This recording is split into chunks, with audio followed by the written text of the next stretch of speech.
नमस्कार। अपने करियर में कामयाब होने के लिए एक्सेल के सैकड़ों फीचर्स सीखने की कोई ज़रूरत नहीं है। सच तो ये है कि कुछ ज़रूरी स्किल्स में महारत हासिल करना ही काफ़ी होता है। आज हम उन्हीं बेसिक लेकिन सबसे पावरफुल एक्सेल टूल्स को समझेंगे, जो डेटा को देखने और संभालने का तरीका हमेशा के लिए बदल सकते हैं। तो एक बात हमेशा याद रखनी है, एक्सेल में कामयाबी 100 फीचर सीखने से नहीं, बल्कि सिर्फ 10 ज़रूरी फीचर्स में महारत हासिल करने से मिलती है। इससे हमें एक साफ और आसान लक्ष्य मिलता है, ताकि हम कम वक्त में ज़्यादा असरदार बन सकें। चलिए आज के इस सफ़र पर एक नज़र डालते हैं। हम शुरू करेंगे डेटा की नींव के साथ, फिर उसकी क्वालिटी पक्की करेंगे। इसके बाद हम उसे ऑर्गेनाइज करना और एनालाइज करना सीखेंगे, और आखिर में हम देखेंगे कि अपने नतीजों को असरदार तरीके से कैसे पेश किया जाए और मास्टरी की तरफ कैसे बढ़ा जाए। तो चलिए शुरू करते हैं। सबसे पहली और सबसे ज़रूरी चीज़ से, डेटा की नींव। देखिए, डेटा एंट्री को अक्सर सिर्फ टाइपिंग का काम समझ लिया जाता है, लेकिन सच तो ये है कि ये आपके हर बिजनेस एनालिसिस और फैसले का आधार है, उसकी बुनियाद है। हर बड़ा बिजनेस फैसला सिर्फ एक चीज़ से शुरू होता है, डेटा का एक छोटा सा अकेला सेल। जरा सोचिए, अगर शुरुआत में ही डेटा गलत डाल दिया, तो आगे का पूरा एनालिसिस, सारी रिपोर्ट, सब कुछ गलत हो जाएगा। इसीलिए साफ और सही डेटा एंट्री सिर्फ एक काम नहीं, बल्कि सबसे कीमती स्किल्स में से एक है।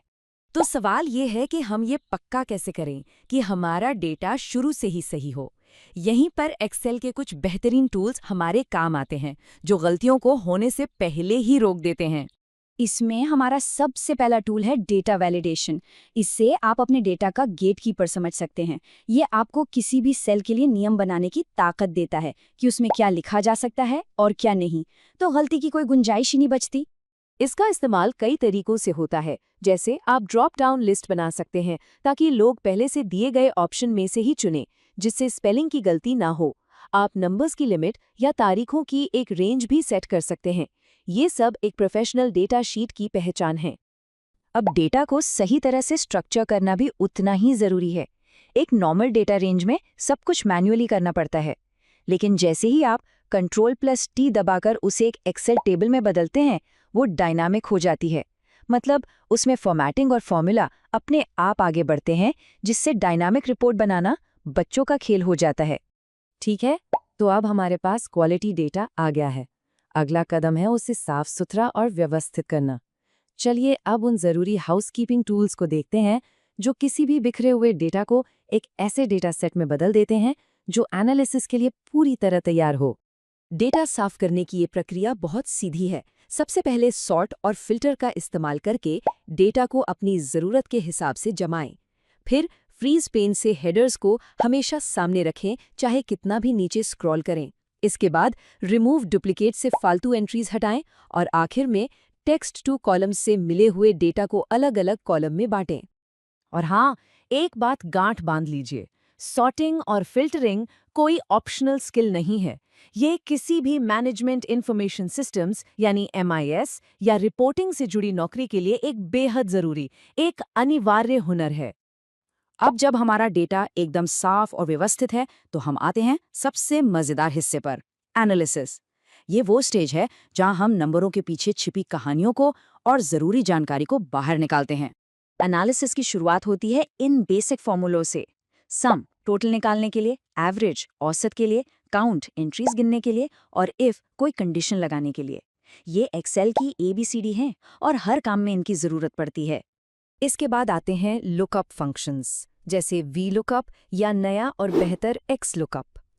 ये टूल एक केबल से जानकारी ढूंढकर उसे दूसरी जगह लाने का काम करते हैं। मान लीजिए किसी एम्प्लॉय की ID से उसकी सैलरी पता करनी हो। बस यही काम करते हैं ये फंक्शंस। ऑफिस के काम में ये बहुत काम आते हैं। लेकिन जरा सोचिए, क्या होगा अगर हमें हजारों लाखों लाइंस के डेटा का निचोड़, उसकी समरी बस कुछ ही सेकंड्स में चाहिए हो? क्या इसका कोई तरीका है? जी हाँ, बिल्कुल है, और इसका जवाब है पिवट टेबल्स। ये एक्सेल का सबसे ज़्यादा शक्तिशाली एनालिसिस टूल है, क्योंकि ये बिना कोई फॉर्मूला लिखे सिर्फ ड्रैग एंड ड्रॉप करके बड़े से बड़े डेटा की समरी बना देता है। डेटा एनालिस्ट बनने के लिए तो इसे सीखना बहुत ही ज़रूरी है। एनालिसिस तो हो गया, लेकिन अब अगला जरूरी कदम है अपने नतीजों को एक साफ और प्रोफेशनल तरीके से पेश करना। आखिरकार डेटा से मिली कहानी दूसरों तक पहुंचाना भी तो जरूरी है ना? सोचिए कि सामने डेटा का एक समंदर है। अब इसमें से सबसे जरूरी नंबर कैसे ढूंढेंगे? ये एक बहुत बड़ी चुनौती हो सकती है। जैसे इस टेबल को ही देख लीजिए, ये सेल्स का एक आम सा डेटा है। इसमें एक नज़र में ये समझना बहुत मुश्किल है कि कौन सा ट्रेंड ऊपर जा रहा है या कहाँ कोई समस्या है। इसी समस्या का समाधान है कंडीशनल फॉर्मेटिंग। ये एक ऐसा जादुई टूल है जो हमारे बताए गए नियमों के हिसाब से सेल्स पर अपने आप रंग, आइकॉन या बार लगा देता है। और अब देखिए वही टेबल, लेकिन कंडीशनल फॉर्मेटिंग के साथ। अब टॉप वैल्यू, डुप्लीकेट एंट्री या स्टॉक का कम होना, सब कुछ एक नज़र में साफ साफ दिख रहा है। ये टूल ज़रूरी डेटा को सबसे अलग दिखाने का एक शानदार तरीका है। और आखिर में, जब अपनी कहानी को विजुअली यानी तस्वीरों के जरिए बताना हो, तो चार्ट्स और ग्राफ्स हमारे सबसे अच्छे दोस्त होते हैं। सही चार्ट जैसे कॉलम, लाइन या पाई चार्ट चुनकर हम अपने डेटा को एक दिलचस्प कहानी में बदल सकते हैं, जिसे कोई भी आसानी से समझ सकता है। तो चलिए इस पूरे सफ़र को एक साथ जोड़कर देखते हैं और समझते हैं कि मास्टरी का रास्ता आखिर है क्या।